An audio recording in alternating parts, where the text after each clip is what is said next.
Slicing fish. This is an essential technique required in working as a chef, along with the skills to break down a fillet.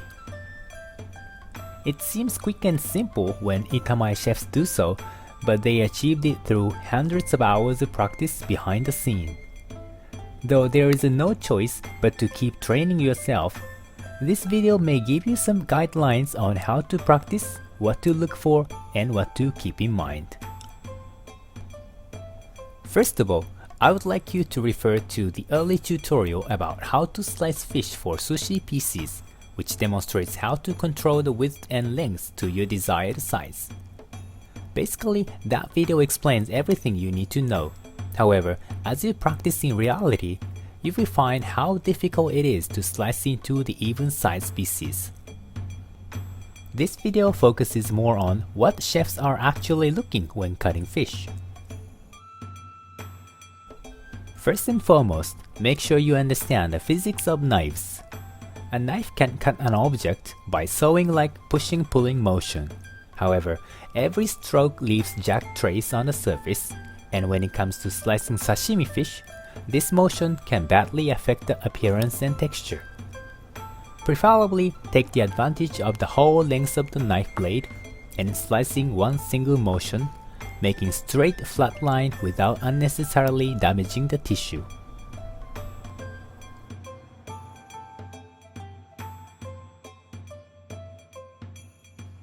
Now let's cut into the actual pieces. Sashimi slice is different from those for sushi. Place the trimmed fillet skin side up if you can distinguish. Slice it off vertically and slide to the right.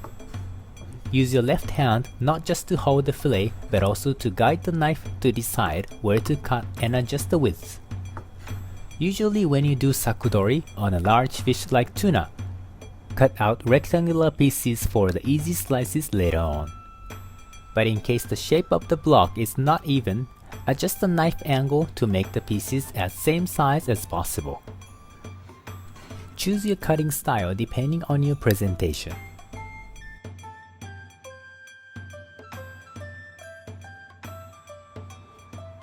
The tail end is usually very sinewy, so discard them or chop for gunkan sushi.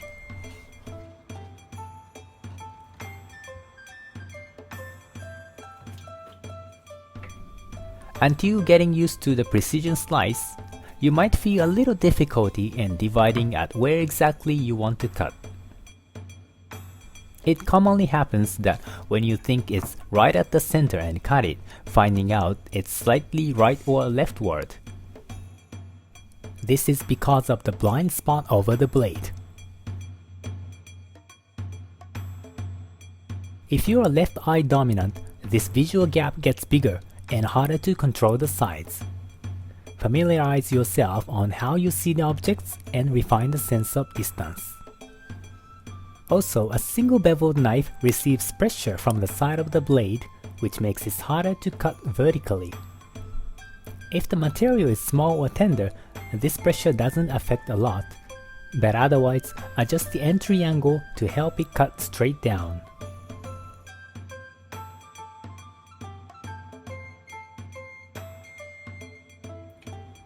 Then, let's move on slicing sushi pieces. After you decide the point where to start slicing, use the whole length of the knife and stroke in one motion. This thinly cutting style is called sogizukuri, and the most basic style for slicing pretty much any sushi pieces.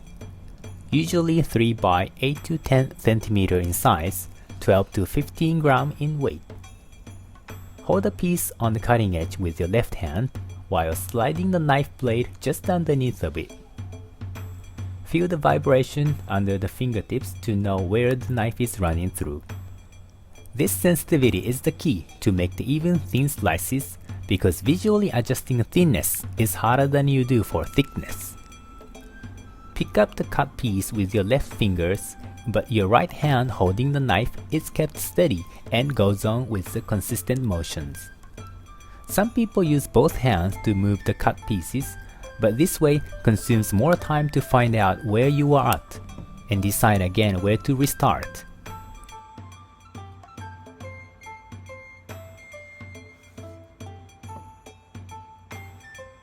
Scale the pieces to get the idea how much the weight it will be.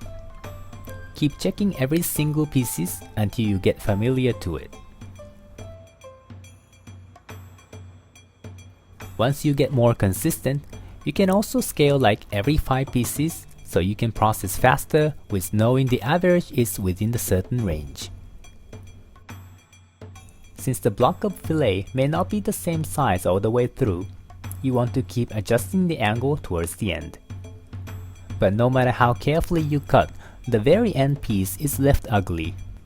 You can of course chop for gunkan, but also cut open the piece to flatten out to make one more sushi piece.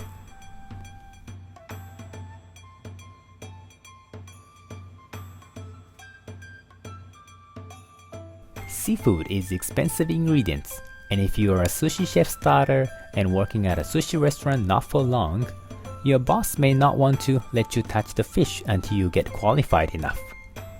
But you want to practice as well to be better. Well, just to practice how to slice doesn't have to be with the actual fish then. Try using something cheaper like pickled radish or fish cake.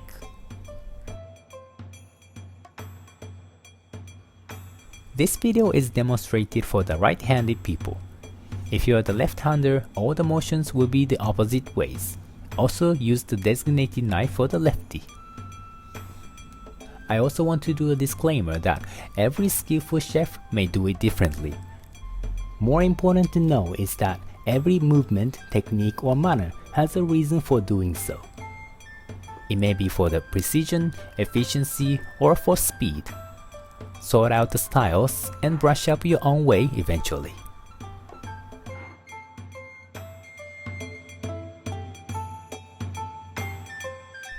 Subscribe the channel for the series of professional tutorials and more practical ideas.